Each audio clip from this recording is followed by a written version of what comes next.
안녕하세요. 굿모닝 대박 예감 박민아입니다. 간밤 뉴욕 증시는 기술주 중심으로 상승세가 이어졌습니다.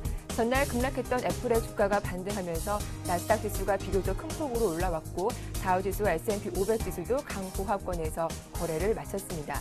특히나 미국의 신규 실업시장 총건수가 발표됐는데 3주 연속 감소세를 이어가고 있죠. 이렇게 미국의 고용 환경이 점차 개선되고 있음을 확인시켜주는 재료가 되기도 했습니다.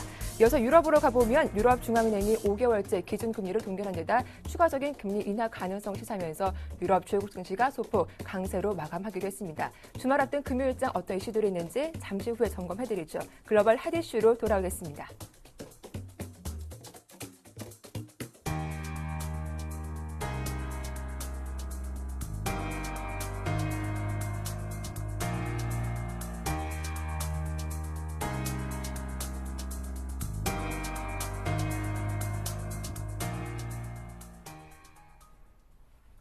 네, 글로벌 핫 이슈 인백스 투자전문의 이현민 본부장과 함께하겠습니다. 안녕하세요. 안녕하십니까?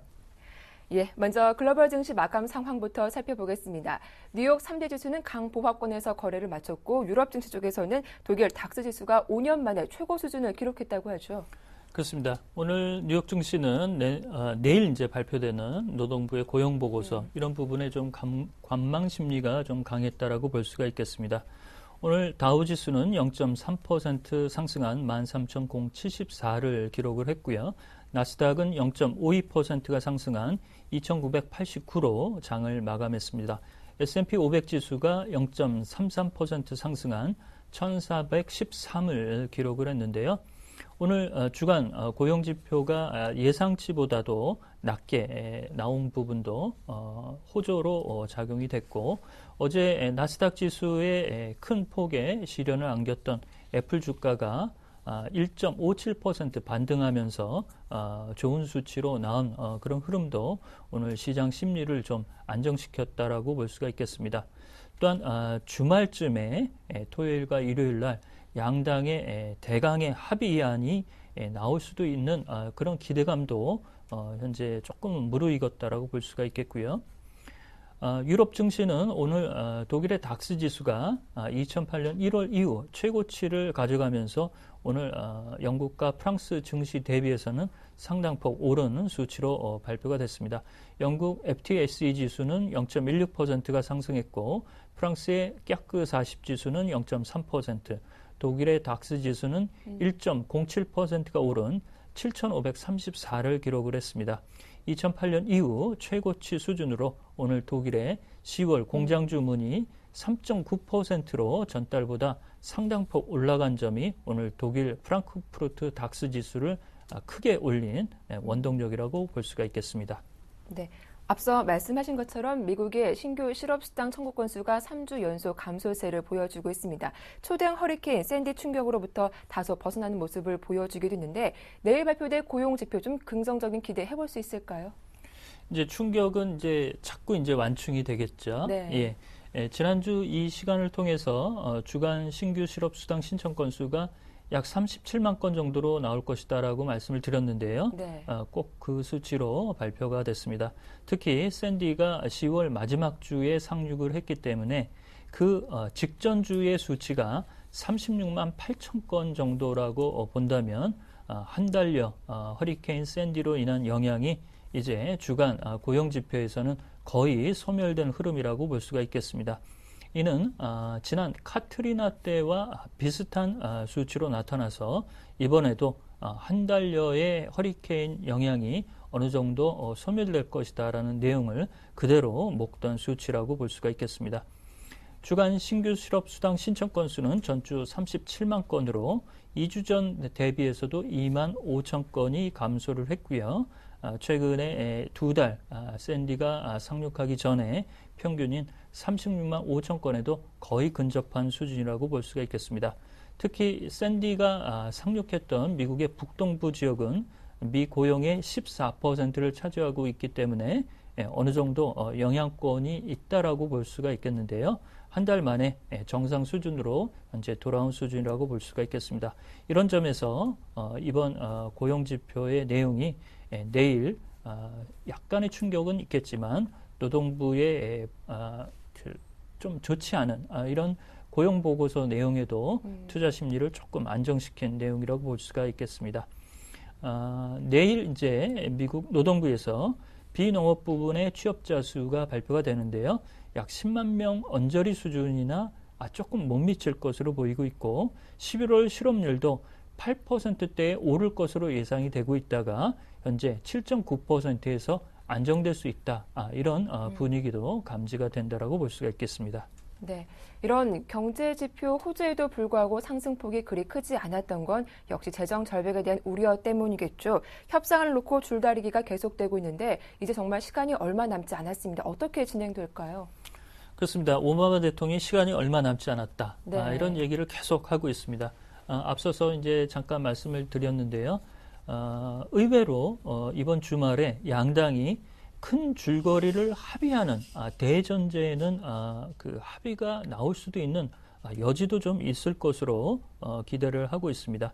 오바마는 부자 증세를 공화당이 수용할 경우 일주일 내로 이 재정 절벽을 모두 합의할 수 있다라는 내용을 공화당에게 다시 한번 피력하는 그런 흐름이 나타나고 있습니다.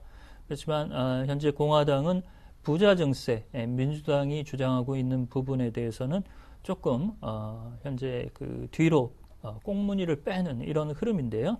그렇지만 존 베이너 하원 의장이 이번 주에 내놓았던 약 2조 2천억 달러의 재정 적자를 10년간 감축하는 부분, 이런 내용에 대해서도 공화당 내 10명의 의원이 지난 새벽 모든 옵션을 놓고 민주당과 협상을 해야 된다라는 그 내용을 촉구하는 서한에 서명함으로써 이 공화당 안이 조금은 민주당 안쪽으로 양보가 될 수 있는 여지가 나올 수도 있다라고 볼 수가 있겠습니다.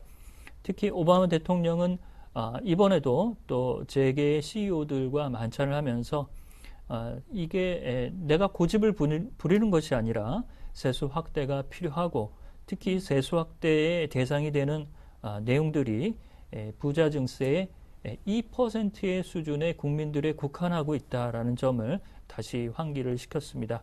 실무 협상을 현재 정권을 쥐고 있는 티모시 가이트너 재무장관은 합의가 불발될 경우 재정 절벽이 현실화될 수 있다는 경고성 멘트를 날려서 현재 민주당 안을 전혀 철회할 의사가 없다는 부분을 공화당에게 다시 한번 강하게 주시시켰다라고 볼 수가 있겠습니다.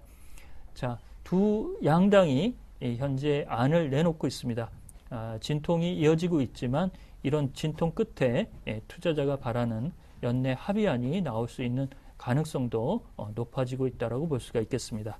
네, 이어서 유럽 쪽 상황도 점검을 해보겠습니다. 유럽 중앙은행이 기준금리를 5개월째 동결했습니다. 또 한 가지 또 추가적인 금리 인하 가능성을 시사하기도 했더라고요. 그렇습니다. 오늘 이제 새벽에 네. 영란은행과 ECB의 금통위가 있었습니다. 네. 영란은행은 특별한 내용은 없었고요. 0.5%의 기준금리를 그대로 유지한다라고 머빈 킹 영란은행 총재가 밝혔고 현재 3,750억 파운드의 자산 매입 규모도 그대로 유지하겠다라고 밝혔습니다. 반면 유럽 중앙은행에서는 금리 인하를 놓고 그 집행위원 간에 다소간의 이견이 좀 있는 것으로 보이는데요. 금리 인하가 필요하다는 입장과 동결하다는 입장이 현재 다소 각축을 내놓은 것으로 볼 수가 있겠습니다. 따라서 이번 금통위에서는 다음 달 있을 ECB의 금통위에서 기준금리 인하가 현재 점쳐지고 있다라고 내용이 나오는 그런 흐름이라고 볼 수가 있겠습니다. 특히 ECB 드라기 총재는 올해 유로존의 성장률을 조금 더 낮췄는데요. 마이너스 0.5%로 경기 후퇴 국면이라고 밝혔고 내년도에도 0.3%의 마이너스 성장을 그대로 가져갈 것으로 현재 보고 있습니다. 내년 말이나 돼야 유로존의 경기 회복이 조금씩 살아날 것으로 현재 보고 있어서 유럽 증시에서는 이 부분을 경기 부양 카드가 나올 수 있는 부분으로 현재 해석이 된다라고 볼 수가 있겠습니다. 네, 이어서 일본 상황도 점검해 보겠습니다.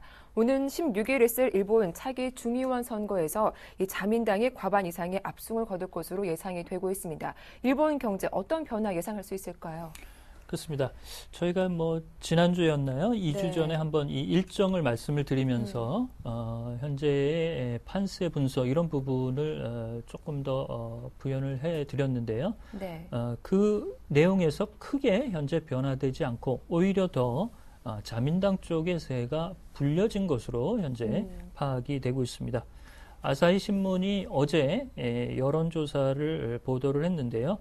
현재 중의원의 의석이 480석인데 이 과반에 확보한 241석을 자민당이 충분히 수용할 수 있을 정도의 의석수를 차지할 것으로 내다봤습니다. 반면 현재 118석을 차지하고 있는 민주당은 100석에도 못 미치는 약 80석 전으로 쪼그라들 것으로 현재 보고 있는데요. 네. 이렇게 된다면 민주당이 중의원 선거에서 대패로 기록될 수 있는 역사적 상황이 곧 목도된다라고 볼 수가 있겠습니다. 특히 이제 자민당의 당수인 아베 총재가 총리로 25일 만약에 선출이 될 경우 센카쿠 열도에 대해서 아주 강성 기류를 가지고 있는 점으로 봐서 현재 중국과 일본 간의 그 영토 분쟁이 다시 수면 위로 올라올 수 있는 잠재적 리스크가 좀 있다라고 볼 수가 있겠고요. 아베 총재가 들어서게 될 경우 엔화 약세 기조가 더 커질 것으로 예상이 되고 있습니다. 이는 원화에도 다소 부담 요인이라고 볼 수가 있겠고 특히 일본 증시의 주가 반등이 더 커질 것으로 보고 있어서 투자자들은 비교적 현재 호의적인 내용이라고 볼 수가 있겠습니다. 이 밖에 현재 우익계로 분류되고 있는 일본 유신회가 현 11석에서 48석으로 크게 약진할 것으로 보이고 있고요. 공명당도 중요한 10석에서 30석 가까이 현재 신장하는 것으로 전망이 되고 있습니다. 이 모두 민주당이 현재 의석수를 잃어버리는 그런 흐름으로 나타나서 민주당이 어느 정도까지 남은 일정에서 선전하느냐가 초미의 관심사라고 볼 수가 있겠습니다. 네. 이어서 원자재 시장 흐름도 정리를 해보겠습니다. 국제 유가가 3일째 하락세를 이어가고 있죠. 앞서 살펴봤지만 ECB가 올해와 내년 유로존의 경제 성장률 전망치를 하향 조정하자 이 달러가 강세를 보이면서 유가 하락세가 이어지고 있는데 86달러대까지 내려오기도 했어요. 그렇습니다. 90달러에서 뭐 언저리 근처에서 네. 큰 폭의 변화가 없었는데 오늘 좀 낙폭이 좀 컸습니다. WTI 서부 텍사스 원유 가격이 1.8% 하락한 86달러 26센트로 마감을 했습니다.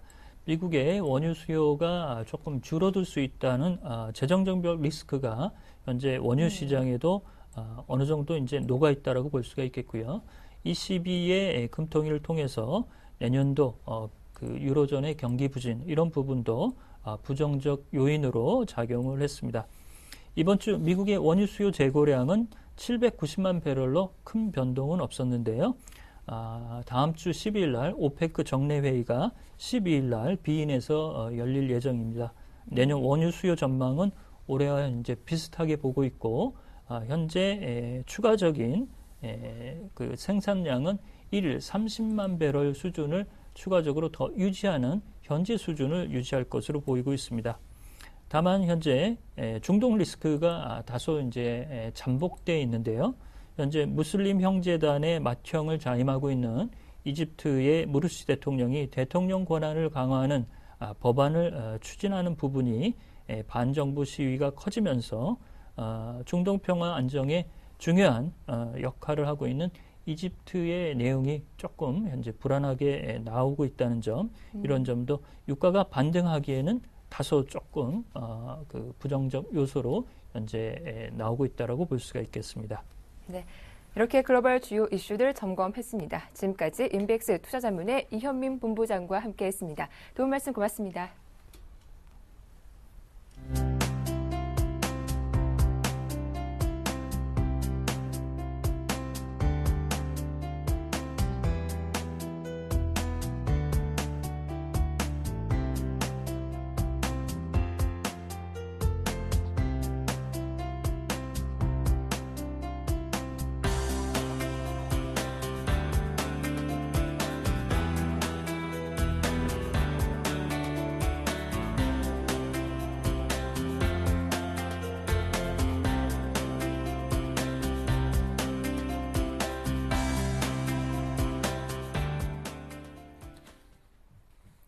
네, 전일장 국내 증시 마감 상황과 주요 이슈들 살펴보겠습니다. 오늘 순서는 중앙경제연구원의 남문호 원장과 함께하죠. 안녕하세요. 안녕하십니까. 예, 어제장 마감 상황 살펴보겠습니다. 코스피 지수가 장중에는 1955포인트까지 오르기도 했지만 개인의 매도가 증가하면서 종가는 1949포인트, 1포인트가 아쉬웠는데요. 수급으로 봐도 외국인이 6거래일 연속 사주고 있더라고요. 예, 그렇습니다. 외국인들의 매수세가 상당히 네. 지금 강한 흐름들이 나타나고 있습니다. 전일 같은 경우에는 현물에서 6일 연속의 매수세뿐만 아니라 선물에서도 매수가 들어왔었거든요. 프로그램적으로는 차익에서는 약간 순매도가 나타났었지만 외국인들의 강한 매수세에서 결국 증시는 1950포인트를 1포인트 정도 남겨둔 1949포인트로 마감이 되었습니다. 계속해서 대형주들의 순환매가 이루어지는 흐름들이 나타났었고요. 지난주가 금융주와 건설주 등의 일반적인 대중주 위주로의 상승이 나타났다면 어제 같은 경우에는 이 철강이라든지 기계 등의 종목들까지 순환매가 들어오면서 전체적으로 대형주들의 계속해서 순환매 흐름들은 이어지고 있다 이렇게 볼 수가 있겠습니다. 다만 거래 대금은 4조 5천억을 넘었음에도 불구하고 그리고 지수도 상승했음에도 불구하고 상승 종목 수보다는 하락 종목 수가 약 100여 종목이 더 많았다는 점은 어느 일정 부분에 소외되는 종목들이 계속해서 나타나고 있다는 것을 보여주고 있는 하나의 예라고 볼 수가 있겠습니다. 네. 이어서 매매 동향도 정리를 해볼 텐데요. 어제도 삼성전자가 장중에 147만 원까지 오르기도 했습니다. 그 안을 살펴보니까 외국인이 꾸준히 사들이고 있더라고요. 전일 같은 경우는 네. 철저히 외국인 중심의 장이었다 이렇게 볼 수가 있겠습니다. 전일 외국인 같은 경우에도 삼성전자를 가장 많이 매수한 흐름들을 보였었는데요. 네. 순매수 종목들을 본다면 삼성전자나 LG전자 그리고 현대차, KB금융, 신한지주 등의 종목들을 매수를 했습니다. 반면 기관들의 입장에서는 삼성전자나 LG전자 그리고 KB금융 같은 경우에는 좀 매도 상위 종목에 올려놓은 부분이 있었고요. 전일 같은 경우에 기관의 입장에서는 포스코를 중점적으로 샀는데요. 이 또한 포스코의 경우는 외국인들의 또 매도 상위 부분에 또 포진해 있는 부분이기도 합니다.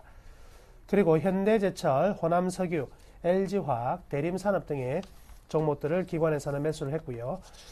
매도 부분에서는 외국인들이 포스코뿐만 아니라 이제 KT, SK하이닉스, 제일모직, 삼성물산 등의 종목에 매도를 좀 보였다면 기관의 입장에서는 계속해서 NHN 등의 종목들, 특히 NHN 같은 경우에는 집중적인 매도가 나온 부분이 있거든요. 기타 삼성전자, LG전자, KB금융, 기아차 등의 종목들을 기관들의 매수 상위 5종목으로 올려놓았습니다. 네, 이제 다음 주면 선물 옵션 동시 만기일도 있고 변동성이 예상되는데 외국인이 이렇게 6거래일 연속 매수세 해주고 있는 이유, 좀 시장을 긍정적으로 바라보고 있다라고 해석을 해볼 수 있을까요? 예, 아무래도 이제 12월 연말에 대한 기대감이 상당히 좀 커져 있는 것 같습니다. 네. 12월 쇼핑 시즌이기도 하고요. 올해 우리나라 시가보다 지금 지수는 좀 높은 상황이거든요. 네. 근데 대부분 이제 글로벌 증시가 모두 다 마찬가지라고 본다면 이 윈도우 드레싱 효과는 굉장히 좀 크게 작용할 가능성이 크다 이렇게 볼 수 있고요. 글로벌적으로도 유로존의 위기가 상당히 좀 많이 줄어든 부분과 그리고 네. 미국의 어떤 재정 절벽에 대한 어느 정도 해소가 되지 않더라도 또한 금융 정책으로서의 제4차 양적 완화까지 지금 거론되고 있는 부분이기 때문에 네. 시장에 좀 기대감은 좀 있는 것 같습니다. 다만 이제 추가적으로 이제 프로그램 차익 쪽에서는 좀 매도 물량이 좀 나올 수 있는 환경이다 이렇게 볼 수가 있겠네요. 예, 그럼 연기금의 매수세도 꾸준히 유입되고 있는데 이 부분은 또 어떻게 해석해 볼 수 있을지도 궁금한데요. 예, 연기금 네. 같은 경우에는 지금 올해 목표 달성액을 상당히 좀 많이 남겨두고 있습니다. 네. 그래서 충분히 지금 연말까지 한 2조 정도까지도 추가 매수할 수 있는 여력은 충분히 남아있다 이렇게 볼 수가 있거든요. 네. 물론 선물에서는 어느 정도 해지 전략을 쓰기 위해서 선물의 매도 부분이 일정 부분 나오고 있긴 하지만 연기금의 매수는 추가적으로 좀 이루어지면서 최소한 1조 이상 그리고 많다면 2조 가까운 금액까지도 충분히 매수할 수 있는 여력을 두고 있기 때문에 연기금의 어떤 수급적인 어떤 안정감은 지속적으로 네. 우리가 기대를 해봐도 될 것 같습니다. 네. 자, 이렇게 코스피와 달리 코스닥의 분위기는 계속 얼어붙고 있습니다. 어제도 외국인과 기관의 매도가 이틀 연속 나오면서 정말 하락세를 주도하고 있는 분위기인데 코스닥 흐름도 한번 점검해 주시죠. 예, 그렇습니다. 코스닥이 계속해서 최근 들어서 한 2주간 네. 좀 약세를 보이고 있는 모습입니다. 거래소 대비 상당 부분 약세가 나타나고 있는 부분은요. 거래소가 가지고 있는 지금 최근 2주간의 가장 큰 장점은 저가 대형주들의 본격적인 순환매라는 거죠. 이러한 순환매는 가격 메리트가 급격히 부각되었거든요. 그렇다고 본다면 코스닥 같은 경우에는 좀 테마주 위주로의 가격 부담이 좀 많이 있었던 부분들이 일단 희석되면서 거래소 쏠림 현상이 지금 발생된 상황이라고 볼 수가 있겠습니다. 전일 같은 경우에도 기관과 외국인들의 매도가 좀 강하게 나타났었고요. 결국 이제 이틀째 급락하면서 488포인트로 마감이 되었습니다.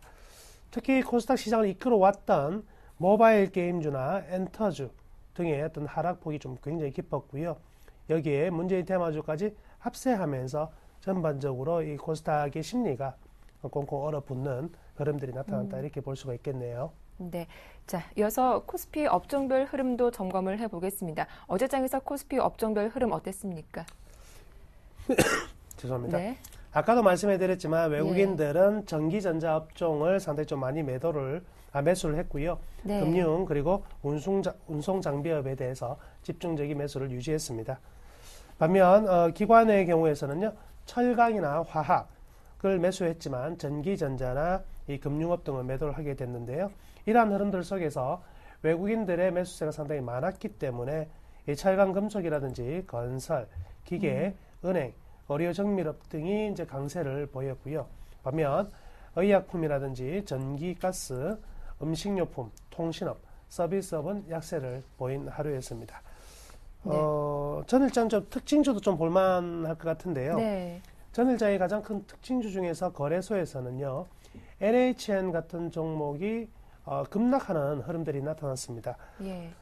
일본에서 라인, 우리나라에서는 굉장히 좀 선풍적인 인기를 끌고 있고요. 세계적으로 지금 가입자 수가 굉장히 많이 늘어나고 있는 부분이 있지만, 일본에서의 이 라인 성과가 굉장히 좀 부진했다는데, 기관들의 이제 매도가 좀 많이 흘러나왔었고요.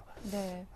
이러한 이제 게임, 굳이 뭐 NHN 게임주는 아니겠지만, 인터넷 관련주들의 대표주의 역할로서의 어떤 그 기관의 매도세가 나타났다는 부분이 전반적으로 심리적 위축을 많이 좀 가져온 하루였다. 이렇게 볼 수가 있겠습니다.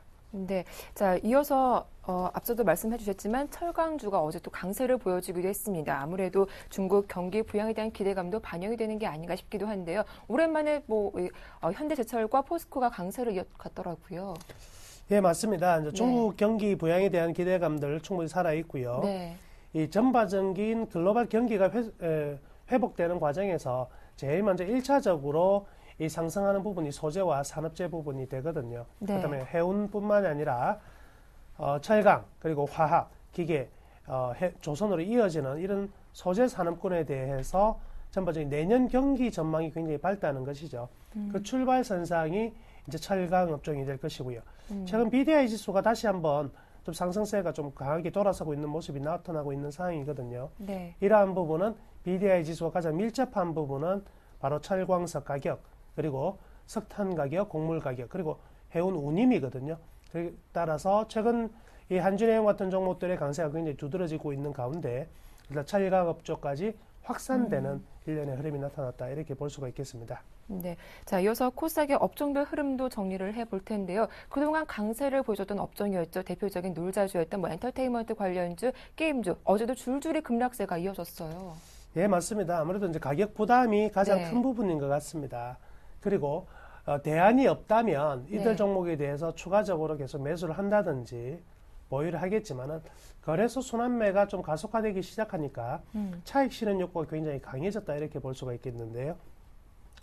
외국인 같은 경우에는 전일 역시 오락문화업종과 화학업종에 대해서 가장 많은 매도를 보였습니다.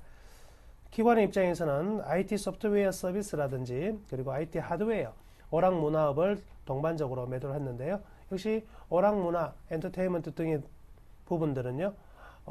거래소 외국인과 기관이 동반적으로 매도했기 때문에 좀 약세를 보인 부분이 되겠습니다. 자, 전일 강세 업종으로는요. 기계 장비, 운송 장비 부품, 그리고 금융, 섬유 의복업만 단 4개의 업종만 강세를 보였는데요. 이마저도 거래소가 굉장히 밀접한 업종이라고 볼 수가 있겠고요. 약세 업종으로는 역시 오락문화, 디지털 컨텐츠, 출판 매체 복제, 운송업 등이 약세를 보였습니다. 전일장 코스닥 특징주 하나 좀 볼만한 부분은요. 방금 말씀해드렸지만 모바일 게임주라든지 엔터테인먼트를 떠나서 전일 같은 경우는 화장품주가 전반적으로 이제 급락을 했었거든요.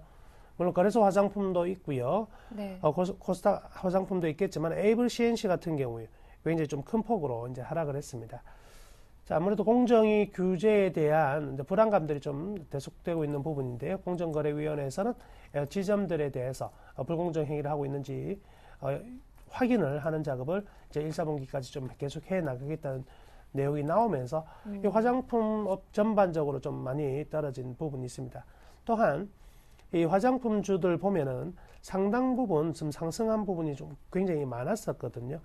거기다가 이익 같은 경우에는 물론 4, 4분기 좀 많은 피크를 이룰 것으로 판단이 되고 있는 상황이지만 이 화장품업 몇 개 저가 화장품을 제외한다면 전체적으로 퍼가 25에서 무려 100까지 가고 있는 부분들은 이 가격적인 부담을 상당히 많이 주고 있다.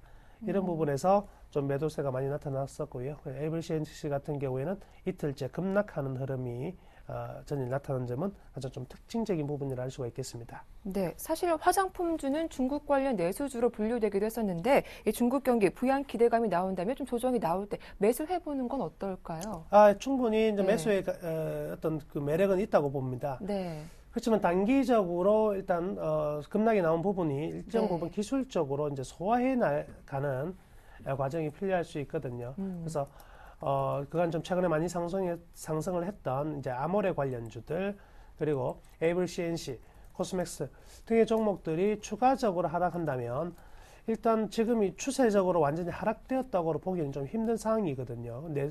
내년 같은 경우에도요, 이 중국의 어떤 정부 정책은 소비 중심의 정책이 나올 가능성이 크다. 이렇게 본다면 중국의 어떤 소비가 증가되는 부분에서 가장 밀접한 이익을 얻을 수 있는 이 화장품주의 어떤 시대의 흐름들은요, 계속해서 이어질 가능성이 큽니다. 그래서 추가적으로 하락을 한다면 가격적으로는 가장 매력적인 부분에 들어올 수 있는 부분이라 생각 들고요. 기간적으로 본다면 단기적인 이제 가격 조정과 그간의 상승폭이 좀 강했던 부분에 대해서 일정 부분 한 1에서 2개월 정도의 조정이 나타날 수 있겠지만은 가격적인 부분은 거의 이제 추가적인 하락이 나타난다면 거의 바닥에 왔다. 이렇게 볼 수가 있을 것 같습니다. 네, 이어서 대장주인 삼성전자 주가 흐름도 한번 정리를 해보겠습니다. 주가가 강세를 이어가면서 일부 증권가에서는 200만 원까지도 삼성전자가 올라갈 수 있을 것이다. 이런 전망이 나오기도 했는데요. 그렇다면 삼성전자 지금이라도 매수 가능한 시점인지 가장 궁금해하실 것 같아요.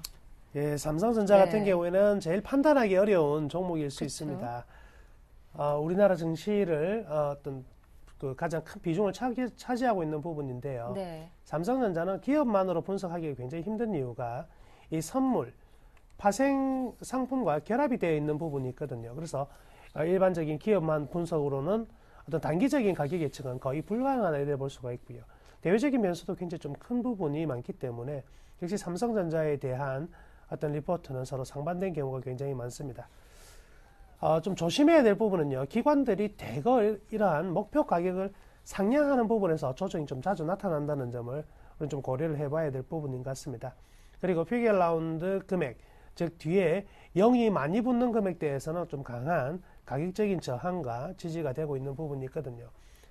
그리고 또 하나요. 삼성전자는 일반적으로 그간 2000년 이후에 어떤 흐름들을 본다면은요. 홀수해에 상승을 하고요. 짝수에 하락하는 흐름들이 굉장히 많이 나타났습니다. 그럼 내년 같은 경우에는 2013년이니까 홀수죠. 네. 상승할 가능성이 굉장히 높습니다. 또 하나, 삼성전자 같은 경우에는 희한하게도요. 네. 상승하는 그 해라 할지라도 1, 4분기 실적 발표 전후에서는요. 항상 거의 90% 이상의 확률로 하락했다는 거죠. 그렇다면 삼성전자를 제일 조심해야 될 구간은요. 네. 바로 4월달 정도가 되겠습니다. 그래서 3월에서 4월달 사이에서 삼성전자가 지난 10몇 년간 본다면 한 1회 내지 2회차를 제외한다면 모두 다 하락했었거든요. 조정이 나타났다는 점을 본다면 지금의 랠리가 조금은 더 이어질 가능성이 큰 것 같습니다. 윈도우 드레싱 효과도 있고요.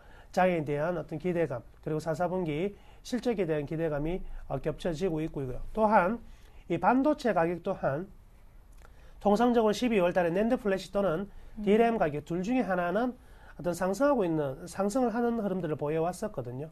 물론 지난주 같은 경우에는 이 DRAM의 고정 거래 가격이 좀 하락하면서 좀 전체적으로 하이닉스 같은 종목들 조정받은 적은 있지만 일단 삼성전자의 어떤 반도체 쪽 사업 부분에서 이익까지 생각을 해본다면 이번에 뭐 150만 원을 넘어서 네. 가볍게 추가적인 랠리는 충분히 가능할 것 같습니다. 다만 단전적으로 어떤 200만까지 간다 이런 마음을 가지고 계속해서 보유하기보다는요.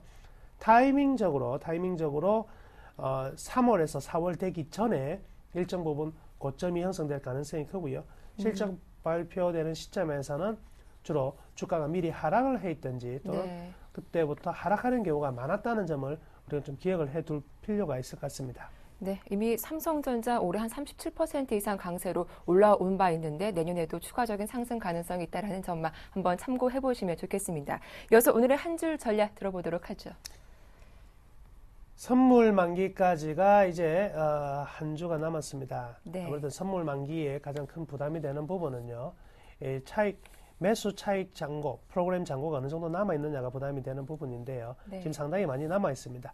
이 부분에서 연기금이 계속해서 매수를 하고 있는 부분과 그리고 외국인들이 추가적으로 이제 매수하는 부분이 잘 겹쳐 나간다면 무난한 어떤 상승 흐름이 나타나겠지만은 대외적인 변수에서 어느 정도 조정이 들어가는 부분이 나타나는 가운데 이 프로그램 매수 차익 잔고 물량이 나오고 그리고 기관들 그리고 특히 연기금의 매수 부분이 조금 빠져가는 부분이 나타난다면 시장은 다시 한번 좀 변동성이 커지는 장세가 나타날 가능성이 큽니다. 그래서 선물 만기 때까지는요. 일단은 방심은 금물하자. 그렇지만 순환매는 계속되니까요. 철저히 길목치기기 전략은 유효하다는 말씀을 전해드리겠습니다. 네, 오늘 말씀 잘 들었습니다. 지금까지 중앙경제연구원의 남은호 원장과 함께했습니다. 도움 말씀 고맙습니다. 네, 감사합니다.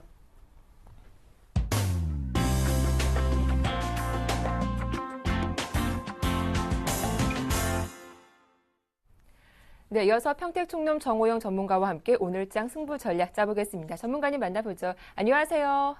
네, 안녕하세요. 예, 어제도 코스피 지수가 소폭 올라왔습니다. 외국인이 6거래 연속 순매수세를 보여주면서 장중에 1950포인트 위까지 오르기도 했는데요. 오늘장 흐름은 어떻게 전망하시는지요? 네, 아주 좋은 흐름입니다. 그래서 제가 볼 때 정상은 아니에요. 그런데 어쨌든 올라가니까 그거를 최대한 좀 활용하자 이렇게 먼저 말씀을 좀 드리겠습니다. 전문가를 하다 보면은 지수하고 종목 두 개가 다 좋을 때가 있고 이제 둘 다 나쁠 때가 있는데 저는 요즘 개인적으로 지수는 좀 안 맞고요. 종목은 굉장히 맞습니다. 그런데 어쨌든 뭐 실전에서 종목이 맞으니까 다행이긴 한데 그 지수에 대해서는 뭐 제가 한번 오늘 전체적으로 좀 잠깐 점검을 해드리겠고요. 종목은 간단하게 몇 가지만 좀 체크 좀 해드리겠습니다.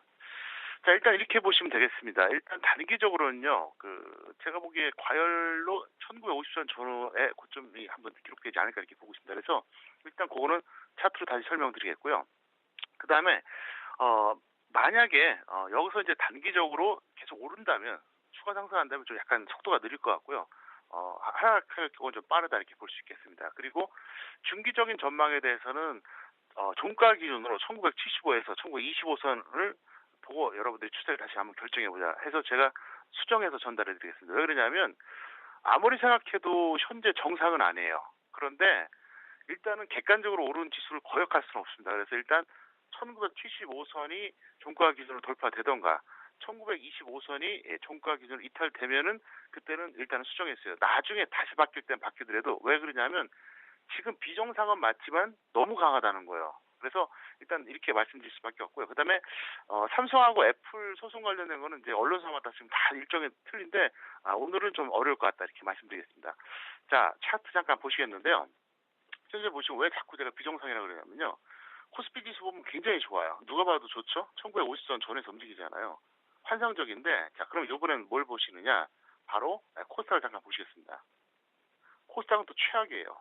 그러니까 코스닥은 지금 뭐 보면은 단기, 중기, 장기 평선 다 이탈했습니다. 그러니까 파란색 61선은 뭐 한참 그 아래에 있고요.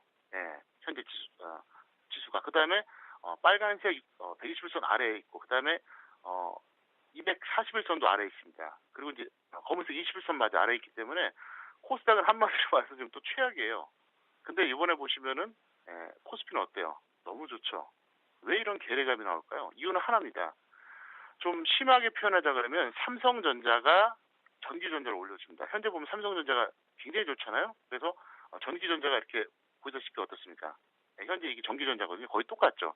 삼성전자나 전기전자는 거의 뭐 차이가 없을 정도예요. 그래서 다시 한번 보시면 이게 삼성전자고요. 그 다음에 다시 한번 보시면 이게 전기전자입니다. 그래서 지금 시장은 정확하게 말하면 삼성전자가 전기전자를 올려주고 있고 전기전자가 코스피를 올려주는 겁니다. 제가 왜 자꾸 불안하게 얘기하고 이제 비정상이라 그러냐면 이게 골고루 올라가면서 지수가 올라가야 되거든요. 근데 이제 특정한 종목 하나, 그것도 이제 시가총 1위 종목 하나 갖고 올라가기 때문에 이게 만약에 계속 유지가 되면 상관이 없는데 이게 무너지면 그냥 급락한다는 거죠. 좀 전에 이제 보여드렸다시피 전기전자 같은 경우 어떻습니까? 지금 너무 좋아요. 반면에 자, 운송장비 보시면 아직도 61선 회복 못했죠. 화학도 마찬가지입니다. 못했어요.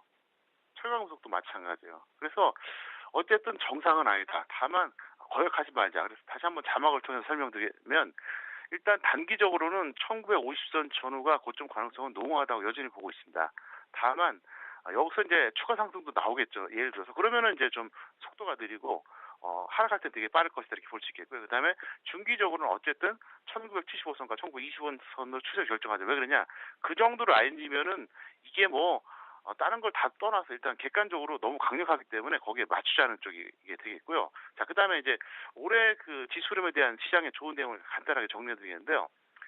3월 중순에 2050선 전후의 고점이 기록됐습니다. 근데 그 당시에 이제 외국인 매수와 해외 증시 상승으로 거의 대한민국의 그 주식 전문가의 99.9%가 2,400, 500 간다 그랬거든요. 근데 사실 결국 내려왔잖아요. 근데 거시적인 경제 흐름을 너무 간과한 거죠. 작년 8월을 사람들이 기억을 못 하더라고요. 까마귀도 아니고 왜 그러냐면 이게 경제상 있는 게 하루아침에 호전되기 어렵거든요. 근데 저는 이제 수급 메커니즘을 좀 생각해갖고 그때 이제 제가 사인 내려드렸고요. 그 다음에 7월 하순에 이제 1760선 이제 저점 전후에서는 그때는 또 반대로 또 다 대부분 또 이제 매도하고 매도와 이제 관망을 조언했었는데 사실 그때는 너무 이제 불안해서 그렇게 생각했고요. 그다음에 9월 같은 경우는 2000선 전에 다시 한번 고점이 왔는데 봄에 이제 추경 매수 시켰던 사람들 입장에서는 당연히 계속 간다고 말할 수밖에 없었죠. 근데 결국은 저는 계속 빠진다고 했었고요. 그다음에 11월 정선에 1860선까지 한번 내려왔었는데 이때는 제가 볼 땐 그래요. 저는 이제 미 대선하고 재정 절벽 두 가지 때문에 이렇게 말한 거거든요. 계속해서 빠질 거라고. 근데 결과적으로 내려왔다 현재 다시 올라가는 이런 상태고 현재가 딱 이제 1950선 전후의 혼조세인데 뭐 여전히 그렇습니다. 뭐 3월에 그때 고점일 때 대세 상승 얘기했던 분들이 9월에도 또 대세 상승 얘기했고 지금도 똑같이 얘기하는데 저는 사실 아직까지는 좀 약간 회의적입니다. 어쨌든 지금도 그러고 있지만 저는 제 개인적으로 봤을 때는 일단은 좀 확인할 필요가 있다 이렇게 설명드릴 수 있겠고요.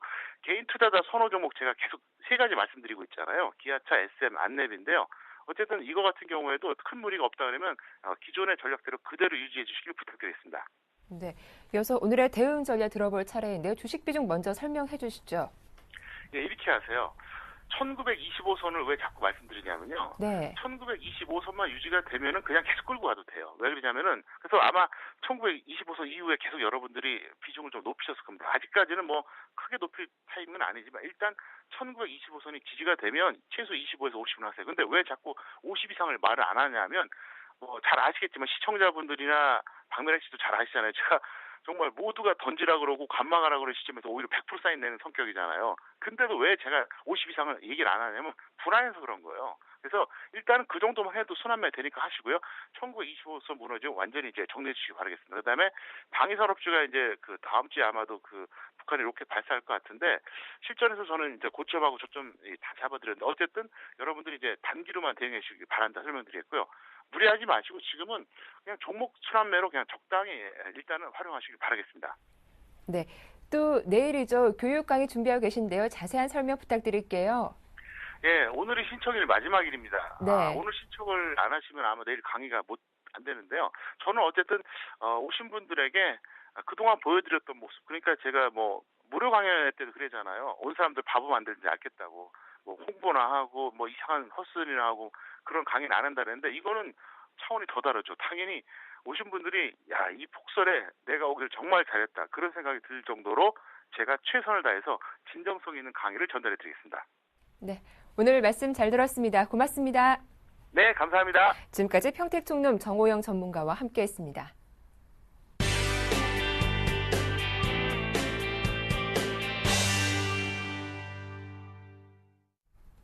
네, 이슈앤이슈 오늘 순서는 서울경제신문 증권부의 김종선 기자와 함께하겠습니다. 안녕하세요. 안녕하세요. 네, 한국 경제 성장세가 빠른 속도로 식고 있습니다. 지난 3분기 우리나라 경제 성장률이 금융위기 수준으로 떨어져 올해 전체적으로는 2% 턱걸이 성장도 불안한 상황에 직면해 있는데요. 자세한 내용 전해주시죠. 네, 한국은행 발표에 따르면 지난 3, 4분기 우리나라의 실질 국내 총생산 GDP는 지난 분기보다 0.1% 성장하는 데 머물렀습니다. 이는 리먼 사태 이후 금융위기가 한창이던 2009년 1, 4분기와 같은 수준인데요. 올 들어서 전분기 대비 실질 GDP 성장률은 지난 1, 4분기 0.9%에서 2, 4분기 0.3%로 3, 4분기에 다시 0.1%로 떨어져 분기마다 3분의 1 수준으로 추락하는 모습을 보이고 있습니다. 3, 4분기 실질 GDP는 지난해 동기와 비교해도 1.5% 성장하는 데 그쳤는데요. 한국은행은 3, 4분기 성장률이 부진한 주요 원인으로 설비 투자를 꼽고 있습니다. 설비 투자 증가율은 반도체, 제조 등 기계류와 자동차 등 운송 장비를 중심으로 전기 대비 4.8% 줄어 낮은 수준을 보였습니다. 운송 장비와 정밀 기기 등 제조업 성장률도 전기 대비 0.4% 감소하며 한국 경제의 발목을 잡은 것으로 나타났습니다. 반면 민간 소비 증가율은 2, 4분기 0.4%에서 3, 4분기 0.7% 늘어났는데요. 그러나 이는 신형 스마트폰 출시 등 특수 요인이 작용한 터라 오히려 앞으로 민간 소비 회복세의 제약 요인이 될 수 있을 것으로 한국은행은 평가했습니다. 네, 국내 총 투자율이 하락 추세인 점도 경제 성장에는 먹구름으로 작용했다고 하죠. 네, 그렇습니다. 지난 1, 4분기 29.5%였던 국내 총 투자율은 2, 4분기에 27.7%에 이어서 3, 4분기에는 26%로 급락했습니다. 상황이 이렇자 하는 안팎에서는 내년 성장률에 대해서 우려하는 분위기인데요. 임진 한국금융연구원 연구위원은 4, 4분기 성장률이 3, 4분기보다 더 나을 것이라는 공감대가 형성됐지만 올해 전망치를 달성하기는 어려운 상황이라 내년 전망치 수정이 불가피하다고 말했습니다. 반면 홍춘호 KB국민은행 이코노미스트는 급격히 얼어붙은 설비 투자를 내년에 만회할 만한 정부 차원의 지원 등 계기가 생긴다면 내년 성장률을 상향 조정해야 할 수 있다고도 말했습니다. 네, 다음 소식입니다. 우리나라의 연구개발 투자 연평균 증가율이 9.6%로 중국에 이어서 세계 2위를 기록했다고 하죠. 네. 국가과학기술위원회는 어제 청와대에서 이명박 대통령에게 지난 5년간 과학기술 분야 투자 성과를 보고했는데요. 그에 따르면 지난 2008년 이후 정부의 R&D 예산 연평균 증가율은 우리나라가 9.6%로 중국의 22.3%에 이어서 두 번째였습니다. 일본 8.8%, 미국은 7.9%, 독일은 1.8%, 프랑스는 마이너스 2.1% 등의 순으로 조사됐습니다. 정부 R&D 예산 규모는 지난 2008년 11조 1천억 원에서 2012년 16조 원까지 늘어났습니다. R&D 투자의 성과인 국제 특허 출원 건수도 지난 2008년 약 7,900건에서 2011년에는 1만 400여 건으로 늘었고 과학기술 관련 일자리 비율도 2006년 16.8%에서 2010년 19.2%로 증가했습니다. 국가위는 교육과 과학기술의 융합, 범정부 정책 마련을 위한 국가의 출범, 이공계 인재 양성 등을 현 정부의 성과로 꼽았습니다. 네. 최근 발생한 안전결제 시스템 해킹을 계기로 금융당국이 온라인 결제 보안을 강화하기 위한 합동 대응팀을 구성했는데요. 어떤 방안들이 포함되어 있습니까? 네, 지난달 2일부터 6일까지 KB국민카드와 BC카드의 소액 결제 체제인 ISP 시스템을 사용하는 금융 소비자들이 해킹을 당해서 경찰이 수사에 나서는 사건이 있었는데요. 금융위원회는 이를 계기로 금융위 사무처장을 팀장으로 해서 행정안전부, 지식경제부, 방송통신위원회 등 관계부처와 민간 정보통신 전문가, 관계기관, 업계 등이 모두 참여하는 합동대응팀을 운영한다고 밝혔습니다. 합동대응팀은 안전결제, 안전클릭 등 온라인 결제 전반의 운영 실태와 인터넷, 모바일 뱅킹이나 트레이딩에 쓰이는 공인인증 시스템의 안정성을 점검할 예정인데요. 스마트폰, 태블릿 PC 등 새로운 모바일 수준의 보안상 취약점도 들여다보기로 했습니다. 내년 1월까지 온라인 결제 서비스를 제공하는 금융회사들의 보안 실태도 점검하기로 했습니다.